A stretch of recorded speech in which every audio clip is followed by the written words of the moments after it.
죽을 때까지 재미있게 살고 싶다. 세상은 빠르게 변하고 있습니다. 10년 전과 비교하면 정말 놀랍습니다. 인공지능, 4차 산업 등 앞으로 어떤 세상이 펼쳐질지 궁금합니다. 종종 강연장에서 빠르게 변화하는 세상에서 어떻게 살아야 합니까? 라는 질문을 받으면 저는 스마트 원칙을 일상에서 실천해 볼 것을 권합니다. 첫째, S. Simplifying. 삶을 단순화시켜라. 한마디로 사고의 단순화, 이거저거 너무 많이 재고 따지지 말라는 것입니다. 환자들의 머릿속은 복잡합니다. 지나간 일에 집착하고 일어나지 않은 일을 미리 당겨서 걱정하고 불안해합니다. 정도의 차이가 있을 뿐 증상이 심하면 정신과 치료를 받아야 하는 것이지요. 미국 레이건 대통령이 치매에 걸렸을 때 그의 아내 낸시는 이렇게 말했습니다. 그냥 받아들였어요. 아침에 일어나면 하루가 시작되는 것처럼요.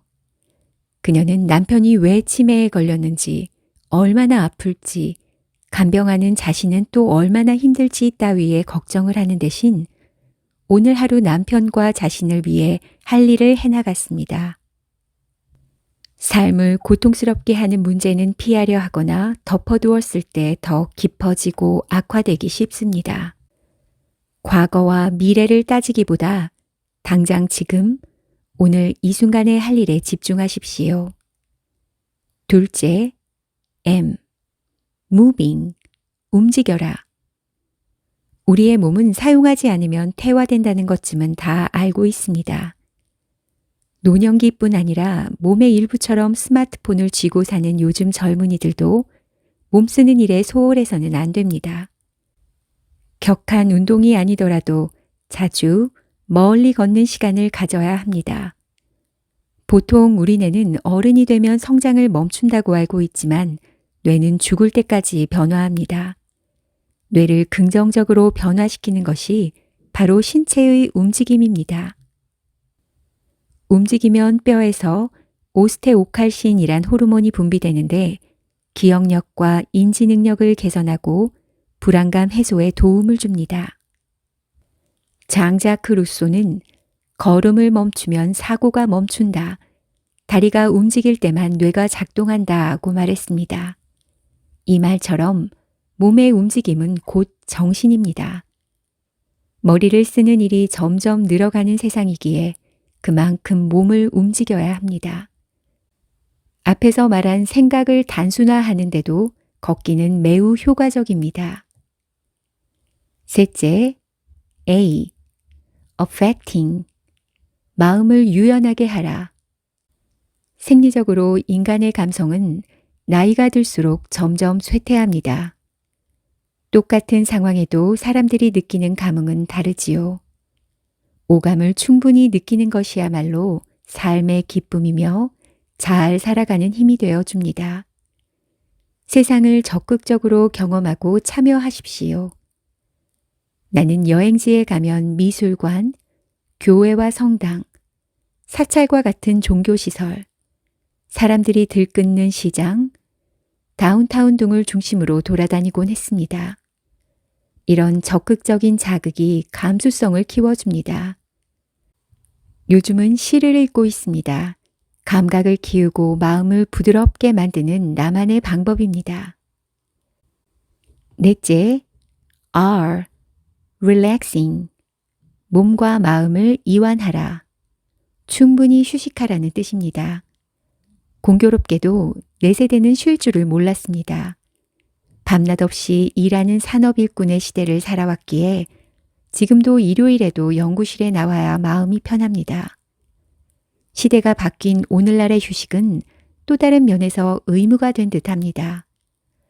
휴식하겠다고 온갖 준비와 계획을 세우느라 스트레스를 받습니다. 휴식은 다음을 준비하는 에너지입니다. 특별한 곳으로 이동하고 새로운 무엇을 하는 것만이 휴식은 아닙니다. 일상적으로 지금 바로 실천할 수 있는 쉼이어야 합니다. 아무것도 안 하고 여덟팔자로 누워있기, 생각을 멈추고 내려놓는 일도 좋은 휴식법입니다. 일할 때는 집중해서 일하고 쉴 때는 모든 것에서 벗어나십시오. 발명왕 에디슨은 말년에 이렇게 말했습니다.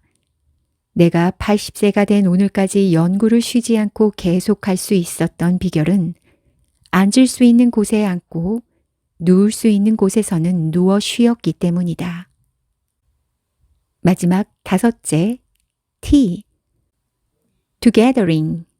함께하고 나누어라. 나눔은 봉사의 개념으로 생각하기 쉽지만 나의 모든 일상이 나눔과 연결되어 있음을 기억하십시오. 환자를 치료하면서 나는 베푼다는 생각 대신 나 또한 치유받고 있다는 생각을 종종 하곤 했습니다. 일방적인 베품은 없습니다. 주고받음이 세상의 정연한 이치입니다. 세계의 모든 것이 하나로 연결되어 있습니다. 서로가 서로에게 영향을 미쳐 원인이 되고 결과가 됩니다. 무인무연설은 원인도 결과도 없는 이 세상은 아무도 알 수 없다는 뜻입니다. 어쩌면 그래서 우리는 더욱 나를 낮추고 살아야 하는지도 모릅니다.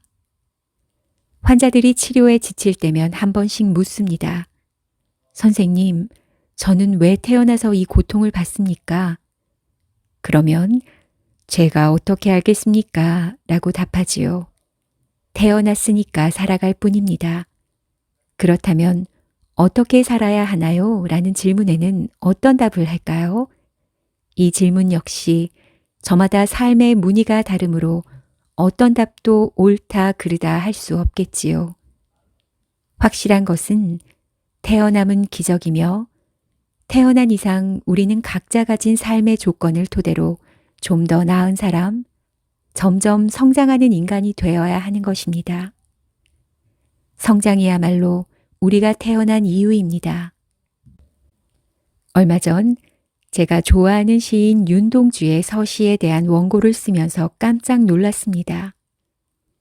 하늘을 우러러 한 점 부끄럼 없기를, 이 시구를 더듬으며 나의 지난 날을 털면 미세먼지나 나오겠지 하고 자만하는 마음이 없지 않았는데 막상 엄청나게 큰 먼지 뭉치가 나오더군요. 아, 그제야 깨달았습니다. 별을 노래하는 마음으로 모든 죽어가는 것을 사랑해야지. 그리고 나에게 주어진 길을 걸어가야겠다라고 한 시인의 마음을. 우리의 삶은 누구나 불완전하고 죽을 때까지 미완성이며 결국 하루하루 성숙해지는 삶을 살려는 의지가 더 중요하다고 시인은 결연하게 말하고 있는 것입니다. 88인 지금은 거의 날마다 죽음을 떠올립니다. 오늘이 마지막 날이구나. 그러면 하루가 절실해집니다. 뿌연 거울 앞에서 더듬대며 하는 면도, 아내와 마주 앉아 먹는 식사, 오늘 외우는 시 한 편, 텔레비전 속에서 흘러나오는 소란한 뉴스, 한 모금의 차, 들이뇌시는 한 번의 숨, 보고, 듣고, 느끼는 이 모든 살아있음이 기껍고 소중합니다.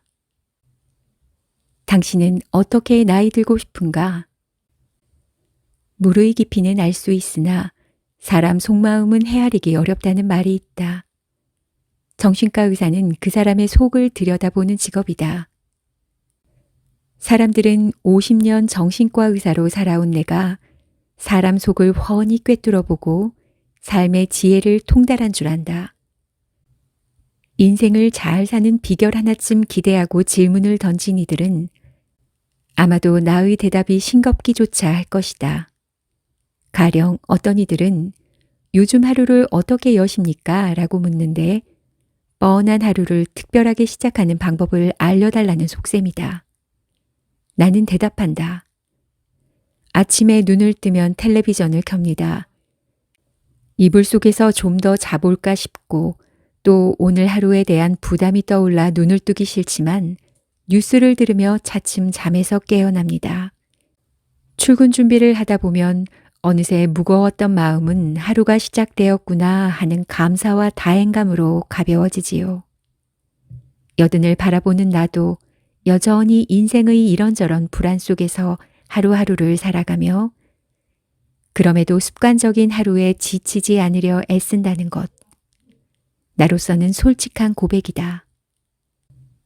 나이 듦에 대한 물음도 비슷하다. 나이 들면 뭐가 좋은가요? 하고 묻지만 나는 나이 들면 뭐가 좋겠습니까? 좋은 것은 아무것도 없습니다. 라고 대답한다. 보통의 노후라면 평생 아이들 키우느라 모아놓은 돈은 많지 않고 건강도 예전만 못하다. 생물학적 노화와 사회적 쇠퇴, 앞날에 대한 불안과 무기력함, 죽음에 대한 두려움까지 좋을 게 뭐가 있겠느냐는 반문이다.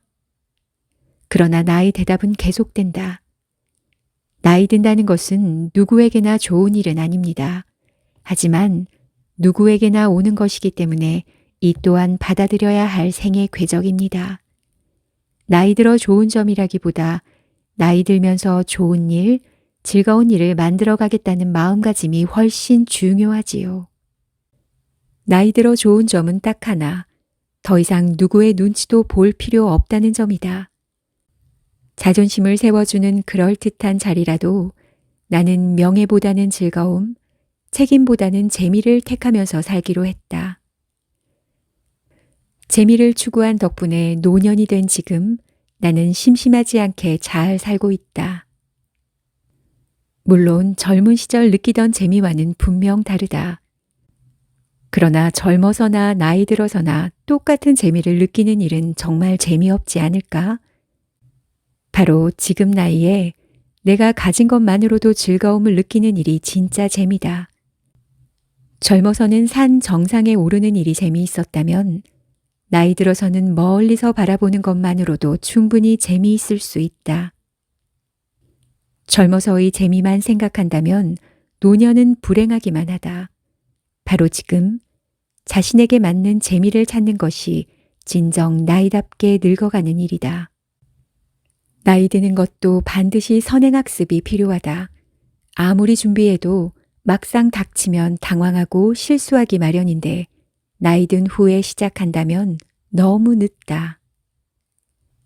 나는 어떻게 나이 들어갈 것인가를 생각하며 나이 듦을 배우고 익혀야 한다.